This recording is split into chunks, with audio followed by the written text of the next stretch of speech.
कर्नाटक और केरल से 2 संदिग्धों की गिरफ्तारी के बाद उत्तर प्रदेश सुर्खियों में आ गया है। क्या है मामला, इस रिपोर्ट में देखिए। ये गंभीर मामला देश की सुरक्षा और संवेदनशील ठिकानों पर की जा रही जासूसी से जुड़ा हुआ है। दोनों संदिग्धों पर शिपयार्ड में काम करते हुए देश के संवेदनशील सामरिक और गोपनीय जानकारियां पाकिस्तान के नंबरों पर भेजने का आरोप है। दोनों संदिग्धों की गिरफ्तारी के बाद सुल्तानपुर में अलर्ट जारी कर दिया गया है। वहीं गिरफ्तार किए गए सुल्तानपुर के युवक के परिवार में कोहराम मचा हुआ है। परिवार का रो रो कर बुरा हाल है। परिजनों का दावा है कि रोहित से अनजाने में ये गलती हुई और उसे फंसाया गया है। पंजाबी गायक हरमन सिद्धू का सड़क हादसे में निधन हो गया। इस हादसे की सूचना मिलते ही उनके परिवार में कोहराम मच गया। देखिए आप खबर।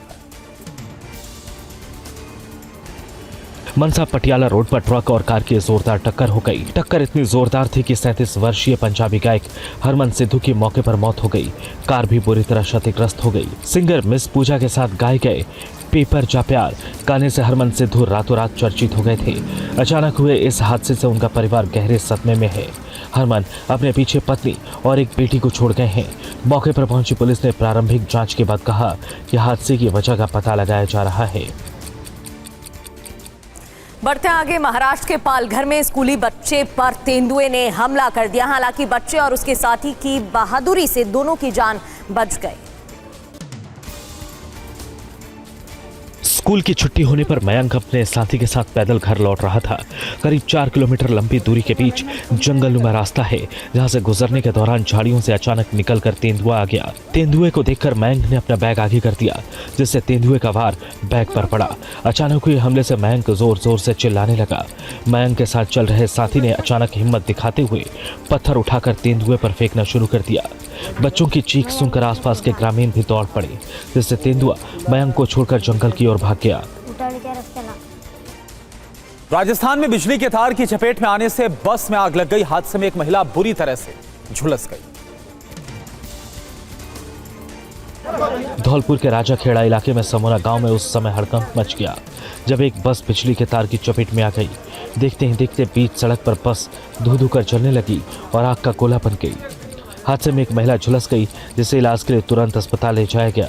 वहीं बस में मौजूद लोग समय रहते बाहर निकल आए, जिससे बड़ा हादसा टल गया। घटना की सूचना मिलते ही ग्रामीण मौके पर पहुंचे और कड़ी मशक्कत के बाद आग पर काबू पाया। फिलहाल पुलिस और बिजली विभाग मामले की जांच में जुटे हैं। राजस्थान के कोटा में एक इमारत की 9वीं मंजिल से एक छात्र नीचे गिर गया, जिससे उसकी मौत हो गई। यह हादसा कैसे हुआ, रिपोर्ट देखिए। घटना कोटा के जवाहर नगर इलाके का है, जहां एक इमारत की 9वीं मंजिल से ईशान नाम का एक छात्र नीचे गिर गया और गंभीर रूप से घायल हो गया। घायल छात्र को आनंद फानन में निजी अस्पताल में भर्ती कराया गया, जहां इलाज के दौरान उसकी मौत हो गई। ये घटना हादसा है या फिर सुसाइड अभी साफ नहीं हो पा रहा। शव को मोर्चरी में रखा गया है। जवाहर नगर थाने की पुलिस सभी पहलुओं को खंगालते हुए मामले की जांच कर रही है। बताया जा रहा है कि छात्र पिछले 2 साल से कोटा में रहकर जेईई की तैयारी कर रहा था। जयपुर में स्कूली छात्रा के सुसाइड के मामले की सीबीएसई की जांच रिपोर्ट में चौंकाने वाली बातें सामने आई हैं और इसके बावजूद कार्रवाई नहीं होने पर परिजनों ने 2 घंटे का मौन रखकर प्रोटेस्ट किया। स्कूल और दोषी शिक्षकों पर कार्रवाई की मांग को लेकर अमायरा के परिजन धरने पर बैठे। शहीद स्मारक पर उन्होंने 2 घंटे का मौन रखा। अमायरा की मां ने कहा कि यह सब 1.5 साल से चल रहा था। घटना के बाद स्कूल की ओर से अफवाह फैलाई गई कि अमायरा मेंटली डिस्टर्ब थी और स्कूल प्रबंधन ने जंप वाली क्लिप जारी करते हुए सुसाइड का एंगल दे दिया। वहीं अमायरा के पिता ने कहा कि क्लासरूम की सीसीटीवी फुटेज से साफ है कि बच्ची के साथ बुलिंग की जा रही थी, जिसकी शिकायत क्लास टीचर से उसने की थी, लेकिन उन्होंने अनसुना कर दिया था। दिल्ली के स्कूली छात्र शौर्य की आत्महत्या को लेकर शिक्षकों और स्कूल प्रबंधन के खिलाफ प्रदर्शन किया गया है। इसमें परिजनों के साथ छात्र भी शामिल हुए। जंतर मंतर पर प्रदर्शन कर रहे लोगों ने कैंडल जलाकर शौर्य पाटिल को श्रद्धांजलि दी।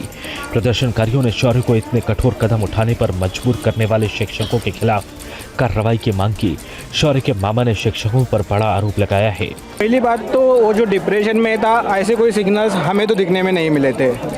एक बात जरूर है कि 5-6 महीने से ही वो स्कूल के टीचरों की कंप्लेंट घर पे कर रहा था।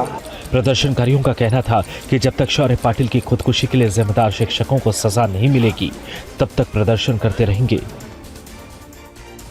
असम के धुबरी में भोलानाथ कॉलेज में एबीवीपी के सदस्यों ने शिक्षकों पर कार्रवाई की मांग को लेकर जमकर प्रदर्शन किया।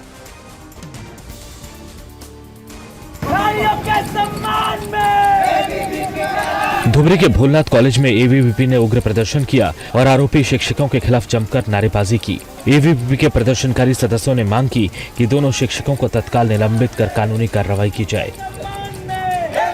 मामला कॉलेज की छात्रा परिणीता रॉय से जुड़ा है। परिणीता ने कॉलेज के 2 शिक्षकों शाहजहां सरकार और फहीम अहमद पर धमकी देने का आरोप लगाया है। छात्रा ने कहा कि उसे एबीवीपी छोड़ने को कहा गया है। अगर एबीवीपी नहीं छोड़ा तो करियर खराब कर देंगे।